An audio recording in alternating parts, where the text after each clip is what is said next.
అశ్వ సంవత్సరంలో కైలాస యాత్ర Sri Gayatri tours and travels 8977349696.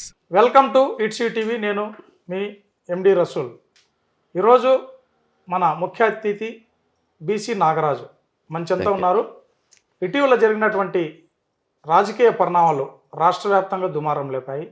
ఈ అంశాలపైన బీసీ నాగరాజు సామాజిక ఉద్యమవేత్త, రాజకీయ నాయకుడు, ఆయనతో మరిన్ని వివరాలు చర్చిద్దాం. నమస్తే నాగరాజు. నమస్తే సార్, ఇటీవల మీరు చూసే ఉంటారు ఆంధ్రప్రదేశ్ రాష్ట్ర రాజకీయాలు ఏ విధంగా ఉన్నాయని. ప్రధానంగా శ్రీ వెంకటేశ్వర స్వామి యొక్క లడ్డూ వ్యవహారం రాష్ట్ర రాజకీయాలని కుదిపేస్తుంది. ప్రధానంగా వైఎస్ఆర్సీపీ పార్టీ అధికారంలో ఉన్నప్పుడు కలుషిత లడ్డూని భక్తులకు ఇచ్చారు అని తెలుగుదేశం పార్టీ నేతలు, కూటమి ప్రభుత్వం అలాంటిది జరగలేదు అనేటువంటి విధంగా వైఎస్ఆర్సీపీ నాటి ప్రభుత్వంలో ఉన్నటువంటి మాజీ మంత్రులు, వైఎస్ఆర్సీపీ పార్టీ నాయకులు ఇంత పెద్ద ఎత్తున దుమారం జరుగుతుంది. అదేవిధంగానే భక్తుల యొక్క విశ్వాసానికి సంబంధించినటువంటి అంశం వీటన్నింటి కూడా. మరి ఇటీవల జరిగినటువంటి రాజకీయ పరిణామాలను ఏ విధంగా చూడొచ్చు అంటారు? ముందుగా మిత్రులకు నమస్కారం. రాష్ట్రంలో రాజకీయాలు పూర్తిగా భ్రష్టుపట్టాయి అనేటువంటి దానికి ఉదాహరణగా ప్రపంచవ్యాప్తంగా భక్తుల మనోభావాల్ని ఈరోజు కొన్ని వందల సంవత్సరాల నుంచి ఒక ఆధ్యాత్మికంగా అయితేనేమి, ప్రపంచ దేశాల్లోనే అత్యంత భక్తుల సంఖ్య ఎక్కువగా ఉన్నటువంటి తిరుమల తిరుపతి దేవస్థానానికి సంబంధించినటువంటి లడ్డూల తయారీలో కల్తీ నెయ్యి సంబంధించినటువంటి అంశం నిజంగా ఇది ఇంత వరెస్ట్ రాజకీయాల్ని ఆంధ్రప్రదేశ్లో నడుపుతున్నారు అనడానికి ముఖ్యమైనటువంటి కారణం. ఎందుకంటే రాజకీయాల్లో దోపిడీ అనేది దానికి అంతు లేకుండా వెళ్ళిపోయింది. ప్రతి చోట అవినీతి, దోపిడీ, అక్రమాలు. కానీ వీరు ప్రజల యొక్క, భక్తుల యొక్క మనోభావాల్ని కూడా దెబ్బతీసి వీళ్ళ రాజకీయాల కోసం వాడుకోవడం అనేటువంటిది నిజంగా తప్పు జరిగింటే ఇప్పటికి 19 నెలలు అవుతోంది. చంద్రబాబు నాయుడు గారు ఈరోజు కేంద్ర ప్రభుత్వంలో చాలా బలమైనటువంటి భాగస్వామి.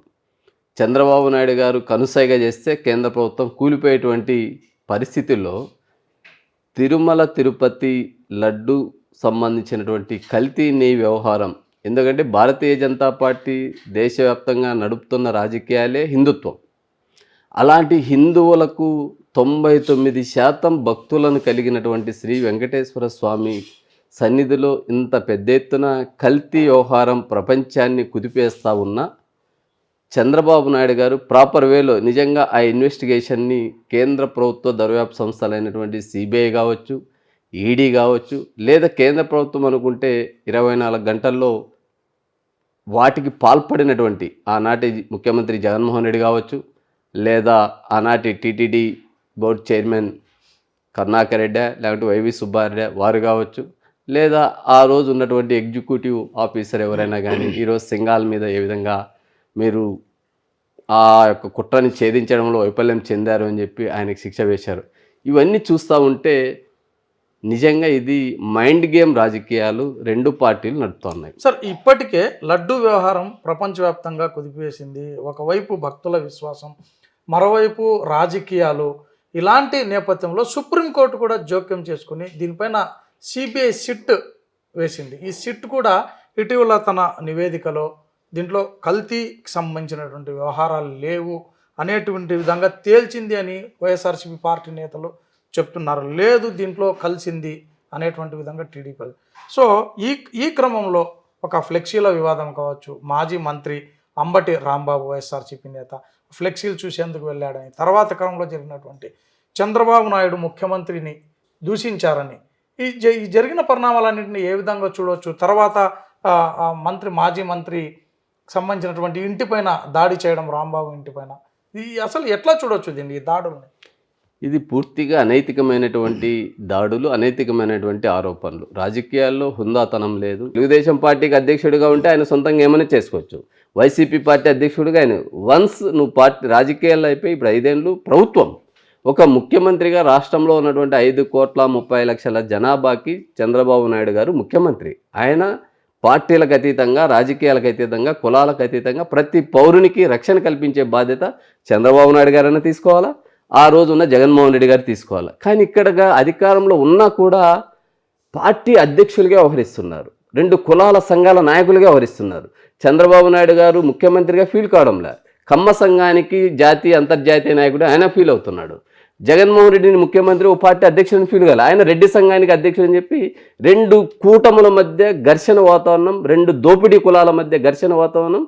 అది అల్టిమేట్గా మాట్లాడేటువంటి ప్రజాప్రతినిధులు ఎవరైతే అంబటి రాంబాబు కావచ్చు, లేకపోతే ఇంకా ఈరోజు చాలా మంది జోగి రమేష్ని చూసాము. జోగి రమేష్ ఇంటి పైన మరి పెట్రోల్ బాంబులు, అదే ఇంత దారుణమైనటువంటి పరిస్థితి. అంటే ఇది పూర్తిగా పోలీస్ వైఫల్యం. ఇంకా రెండోది, ఆ రోజు ఉన్న హోమ్ మినిస్టర్ అయినా డమ్మి, ఈ రోజు ఉన్న హోమ్ మినిస్టర్ అయినా డమ్మి. కేవలం దళితులకు మేము హోంశాఖ అలా డమ్మి ప్రాంతీయ పార్టీలే డమ్మి రాజకీయాలు నడుపుతాయి. కేవలం వాళ్ళ అధికారం కోసం దళితుల్ని, బలహీన వర్గాల్ని, మైనార్టీలని, గిరిజనుల్ని వాడుకుంటాయి ఓట్ల కోసం. ఎందుకంటే వాళ్ళ ఓట్లు లేవు కాబట్టి. చంద్రబాబు నాయుడు కులానికి సంబంధించి 15 లక్షలు ఉన్నాయి, జగన్మోహన్ రెడ్డి కులానికి సంబంధించి 14 లక్షల ఓట్లు ఉన్నాయి.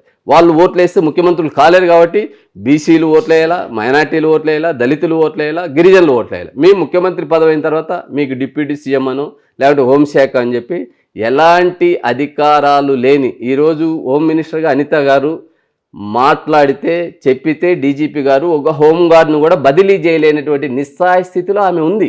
ఆమె కూడా ఒక ఎడ్యుకేటెడ్, నా మాదిరి టీచర్, ఆమె కూడా ఏమీ చేయలేని పరిస్థితి. ఏమంటే ఇది 2 కులాల మధ్య నడుస్తున్న పోరులో ప్రాంతీయ పార్టీలు, రాజకీయాలు కాదు, రాజకీయ నేతలు కాదు, 2 కూటములు, 2 కుట్రబంధితమైనటువంటి కార్పొరేట్ కంపెనీలు, 2 కుల సంఘాల ప్రతినిధులుగా ఈరోజు రాష్ట్రాన్ని పరిపాలిస్తున్నారు.